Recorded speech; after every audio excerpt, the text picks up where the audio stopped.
going on, guys? It's Reese here with MILSPIN. Thank you for your recent purchase on your new Smith & Wesson backplate. And today I'm going to go ahead and show you guys how to install it.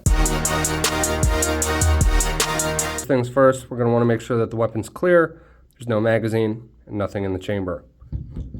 In order to replace your backplate, you're going to need your new backplate and either a small screwdriver or punch.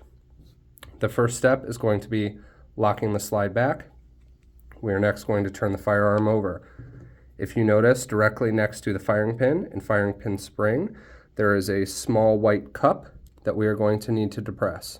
We are going to take our tool and gently depress on the white cup, and then once the white cup is depressed, we are going to pull out the old backplate, maintaining the white cup being depressed. We're going to take our new MILSPIN backplate, gently slide it in until you hear an audible click.